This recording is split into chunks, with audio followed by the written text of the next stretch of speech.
welcome back to another video featuring me, my sister Rebecca. So today we're going to do some up-potting. We have a lot of propagations, including water propagations. I also have some sphagnum moss propagations that I will be potting up in some dirt. Becky's joining us today with the same, some water propagations, and also some soil to soil propagations. So yeah, let's get started. So I have a few propagations. I'm gonna put it into actual pots. What's your plan, Becky? I got this really cute pot at Marshall's, and I want to put this plant in it. I don't know the name of it. The philodendron MARX. I want to put that plant in it. I think it'll look really pretty together. I have to check up on this croton. It keeps fainting, and I don't know why. I think it's because it's thirsty. Like, I think the root system needs some work. But I gotta play around with this one. This just needs some topsoil. I don't know if you ever showed my stringer dolphins, but my stringer dolphins keep dying. So in case I did cuttings on my old one, and I put it in here. But now my new one just is like dying too. So I took off a bunch of cuttings from it, and I'm gonna replant it into this one and make a whole new stringer dolphins. Because I keep killing this plant. Oh, it's more Cole's fault than mine. Okay, so her stringer dolphins had these weird pests on it. I'm pretty sure it looked like spider mites on it. And I don't think it was. I think it's because I have a macrame. I think the string, macrame has that stringy material. I think that's what's on the plant, not the actual like mites. It looked like spider mites. So this last time we tried to spray it with neem oil. Same thing happened. It just died. I advised her to spray some neem oil and neem oil mixture that I use for all my plants, so it's safe. It's not the fact that it's not safe or anything. So I don't think that's like what killed it. I don't know, unless stringer dolphins are super sensitive. I mean, the worst thing that could have happened is that it was the neem oil sprayed on it, right? And the stringer dolphins in direct light, it should burn at least. It shouldn't just like dying. It's dying. It's literally shriveling up. Shriveling up. It's like drying out. So this PEPEROMIA OBTUSIFOLIA, I thought, PEPEROMIAs are just tricky in that. When you're done. PEPEROMIAs are tricky in that they don't like to be overwatered at all. I had one PEPEROMIA before this one here, and I overwatered it and killed it. So this leaf is from that plant, and this leaf and another leaf. This leaf. Oh, and this little baby leaf is from that plant. So I'm just gonna add it into this new plant here, and I actually rooted it in sphagnum moss. I'm putting this in this pot now. Okay, so I'm repotting this succulent. I don't know what type it is. If you know, tell me. It's like a really geometric shape. It's kind of interesting looking. Because it's first of all, it has sun stress, that's why it's so purple. But honestly, I don't mind the purple. I like the color, so it's fine to me. My problem with it is that it keeps shriveling. Like it needs water, but then it's wet. So I think it's just the soil is not compatible with it. I'm gonna try it out. So I'm just gonna repot it with some new soil and see how it responds to the new soil. Yeah, like what I'm doing here at the PEPEROMIA is definitely my first time doing it. My first time having a PEPEROMIA this long, really. I've had it maybe like for a month, maybe 2 months. And it's still alive, so I count that as a good thing. Because for some reason, they just, I guess I am an overwaterer by nature, so any plant that can't take it, they don't do well. Kind of closing me. I just need soil. Oh my god. Oh gosh. Yeah, I had a cuter outfit to wear, but I know I always get soil everywhere. Look at this. Look at this. You looking? The boil. The bile naman. The boil. I get some more of that one. Which one? Oh. Please offer it. So yesterday, a friend of ours gave us some presents. Sent over some presents.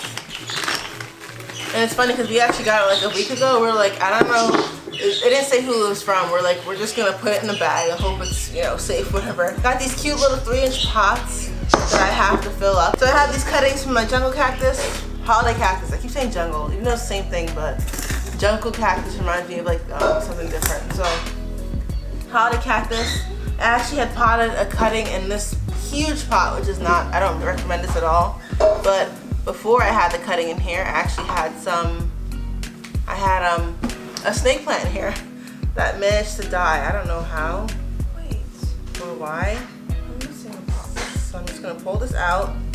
I'm gonna make a super airy, epiphyte friendly mixture, which is mostly like, I use orchid bark really, a little bit of worm castings, and a little bit of regular general purpose soil, just a tiny bit, not a lot at all. I don't know which pot to put it in. Maybe this one? Or the white one? I don't know. Like my socks, guys? She got this for Christmas. Little babies. They're so cute. Little pom-poms. So what I'm doing for this one, I put a 4-inch pot in here, placing it in there. I'm getting this pot we got from a nursery, putting it on top of it like this, and we're gonna make it a cover pot. For what? For the burl marks. Yeah, for the philodendron burl marks, yeah. That's Good point. And again, we are using baking pans that we don't bake with, obviously, but the older ones we're using to repot, so we don't make as much of a mess on the floor. But it's too late because it already happened. I made a mess already. So I'm adding a little bit of this orchid bark potting mix, which is pretty cool. It's just like orchid bark, some charcoal, and some perlite. Yeah, so I'm mixing a little bit of that orchid mix and the orchid bark into a pot, and this is going to be my substrate for the jungle cactus. That's pretty much the same soil I have the 2 bigger plants in my room in. I'm going to pop them in here. So excited, they're so cute. Yeah, philodendron burl marks. I had bought that plant just to help start off my philodendron. Like, I need more experience with like more climbing philodendrons. I have a ton of heartleaf philodendrons. I'm pretty experienced with that. Experienced as in 5 months. But that's fine for me. But I didn't have much experience with climbing philodendrons, and I know I wanted to get a certain plant that I bought myself for Christmas. I bought myself a philodendron Belletier. That's how you pronounce it. And I bought it at my local nursery. I saw it on their Instagram. They had some, and I was like shook. So shook, so happy and excited. So the price was more than I guess I wanted to pay for it, but it's because online, they had them online for cheaper. They can be like a third of the price cheaper, but half the price. Yeah, a third of the price cheaper. But the problem with getting it online is right now it's winter time, and having things shipped from Florida or California is definitely a risk. You can definitely risk having your plant go into shock. You can risk having a leaf like yellow or not be healthy, you know, when you get it. A lot of times when it comes to certain like plants, they would stay in shock for like a few months and they won't grow. They will just kind of just go dormant. And so I really didn't want to risk that. Like, I wanted a plant that's like actively growing, and I like to see plants growing. I get excited about that. So I was like, I don't mind paying the third of the price more just so that I am getting a plant that's not, you know, like a healthy, active growing plant. So I bought it. Can you explain that? What happened to it? It's a Peperomia Napoli Nights, I think it is. And it was originally, it was originally in a, what was it in? I think I had it in a terracotta pot or something. No, I had it in a ceramic pot, and I overwatered it. And then a lot of the older leaves kind of like just fell off. So now she's left with this, I gave it to her, so now she's left with this weird stump, this bush of Napoli Nights. It's so weird. I cut off some of the older ones because they were just so, it just looked so funny that I was like, you know what, there's no point. Oh, you cut them off too? Yeah, because they were just out, like there's just, it kind of looks like the beep beep beep beep beep plant. Little pods, like the pearls? like lily pods. What the heck? It's like the Chinese Chinese. Oh, the mother tree. Pilea peperomias. Yeah, the Pilea plant. I was like, what? The plant.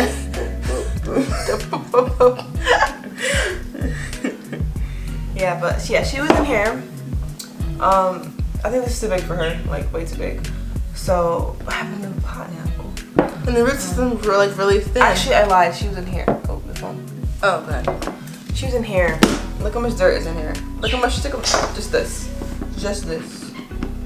Yeah. Plus the peperomia, they should actually be in terracotta, ideally, because they like to dry out. Oh, throw this away. You throw it away? Or grab a bag. Let's see what's next. Okay, I have this turtle vine. I'll do the most annoying things first. This turtle vine here that I spoke about also in the broom tour. It's not doing well. It's unhealthy. It's like dying off every, I don't know. It's just not healthy. So I do want to get rid of it, but I'm gonna try again. It's like it's such a strange plant. I can legit cut it and put it back in the soil because I know that works. I've done it before. Let me just put it back. Yeah, I'm gonna put it back in a smaller pot. Which one? Soil. Oh, which one? So I'm just gonna plant what's left of this turtle vine here in a smaller pot. Shoot. I think I'm actually gonna cut it up and just plop it in the soil. I know it should root out pretty fine, but it's just, some of it is just not healthy. It was fine before. I think I may have overwatered it and like ruined it. So I have no one to blame but myself, really. But yeah, it's alive. I'm not gonna just throw it out. If it was like dead, then maybe. But I have some cuttings coming, which is gonna replace this plant, or like replace the. I'm using this pot for something else. So I may put some of these turtle vine cuttings in here.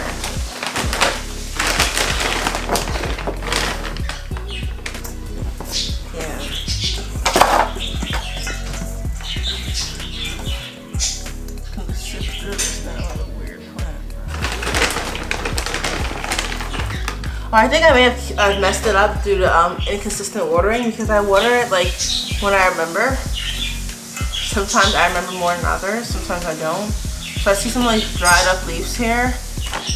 So it could be because I underwatered it at a time, then overwatered it, then underwatered it, then overwatered it. It's gonna look pretty sad before it looks any good, so let's see. Wow.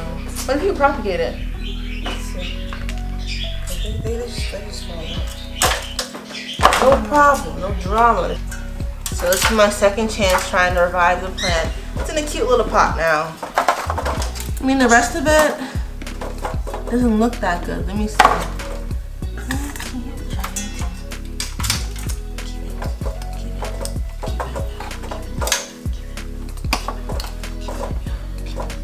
I guess soil disappear after a minute. Soil?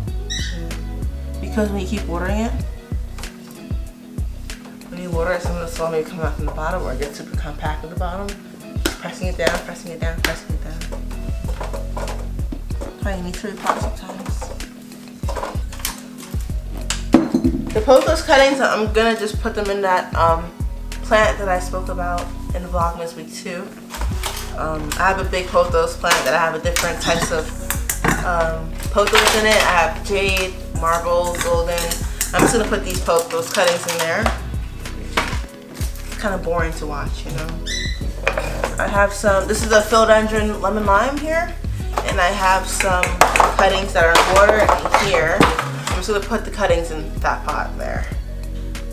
I don't know if it's just me, but I find that philodendron lemon lime takes a while to propagate. I've had this in the hair for like maybe like 2 months, and I mean, the roots aren't like super amazing. The roots are super like amazing, so I don't know what's up with that. I had it in water.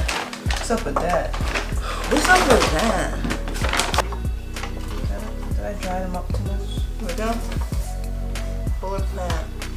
They're kind of far away from the camera, but Hopefully you can see what's going on. Oh, I have 2 more things happening. Okay, so what I'm doing here is that I'm going to take a pencil and poking a hole into the soil, and I'm going to put all the dolphins that I took out that actually have roots on them. You probably can't see them, but they have roots on them that I took out from the plant that was dying. I'm going to plant these right in there from the hole I put. And the ones that I'm a little embarrassed about, the ones that don't have roots, because I'm not sure if they're gonna come up, but we're gonna try it. But yeah, that's my technique. Poke a hole and then put it in right next to it. Okay, so the philodendron micans is a super fast grower, so I've learned. I actually put this plant in a bigger pot. It was originally in a 4-inch pot. I transferred it over to a 4.8-inch pot, and the roots took over already. I don't know if you can see that properly, but the roots took it over already. I can tell it's new roots because the roots are white. I knew that it was definitely in need of a repot because it's just not, like, I have to water it more often, and the plant itself, like the new growth isn't as, I don't know, I feel like it could be definitely bigger. I've been complaining to Rebecca about it. I'm like, the new growth is just not looking big anymore, and I don't know why. It's winter, so I don't really fertilize the plants as much. I do a little bit, but not often. So I think it has to be repotted. So I am taking a risk in repotting it right now, even though it's winter. But I'm not going to disturb the roots too much because I know all this soil is mine. Anyway, I'm going to test it out and put it in this orchid pot. This clear orchid pot with these little holes in it, aeration holes. And it's a little bit bigger. Maybe it'll fit fine. I'm putting it in here like this, like so. Like so. And the plan is to put it into this cover pot like this. And just to have it like shape over and just be amazing. I am using a bigger cover pot because because it's gonna be on my shelf. So I think it'll look nice in this cover pot like this. I can pot it in this too, but it's like, I don't know, I'm nervous about this. Like, it could definitely fit in here too. You know what? I may put it in here only because the roots are they're normal size, like the regular, like almost like a regular philodendron size, or vining philodendron. So if I put it in here, I worry that the roots are gonna try to escape through the holes on the side. A new plant, guys. A new plant. Her new string of dolphins. It was so pretty too. I don't understand what's going on with them. She thinks it's the neem oil, like I said. I don't think it's neem oil. Every time I spray neem oil on it, it just dies. Like, maybe the oil is too much for it. Yeah, maybe. Like it doesn't. Which is why I made a backup before that one died. I made a backup. I was like, I already started rooting these beforehand because I was like, I don't want this one to die if anything happens. Thinking ahead. Okay, I'm gonna wet this one. So let's get the time to sink in. I have water bottles here on the side. Go to the sink. Yeah, but the sink, remember the water? I only love you when it's past. Yeah, this is definitely gonna grow super fast. So I think potting it in a little bit of a bigger pot is a good idea. It's going from a 4.8 pot. It's going from a 4.8 pot to a 6-inch pot. So almost like from a 5 to a 6, which is reasonable, right? Okay, and I have one more plant that I want to pot in here. It's a desert, what is it called? Dang it. Baby desert rose. Desert baby rose plant, I think it's called. I'll put it somewhere, wherever it's called. And this is the roots for it. I hope you can see that. It's pretty long. I have 3 of them. Only one survived. I tried one in peat moss. I tried the other in I think it was straight soil. But this one in water actually took off. So I'm gonna pot that into this little pot right here. It's pretty cute, and the roots are like super fine, so I really want to make sure that I have this baby watered when it needs to be watered. And I'm going to take note from the leaves. If I see the leaves starting to wrinkle, then I'll water it. And that's pretty much it, folks. Thank you all so much for watching. Hope you enjoyed the chit chat and the repotting. I do want to mention that it isn't advised for people to repot their plants in the winter because the less hours of sun that we're getting and also the cold temperatures, it kind of makes it a little bit more difficult for the plants to adjust to its new pot. But for me, as of now, this is actually a few weeks later, it's working, all the plants are thriving, so I can't speak for anyone else's plants but my own. But thank you again for watching. I hope you like and subscribe. Comment down below what kind of plants that you are thinking about repotting. I know I have some plants that I need to repot even though it is winter, but I may have to do it anyway. So yeah, thanks again for watching. See you guys next time. Bye.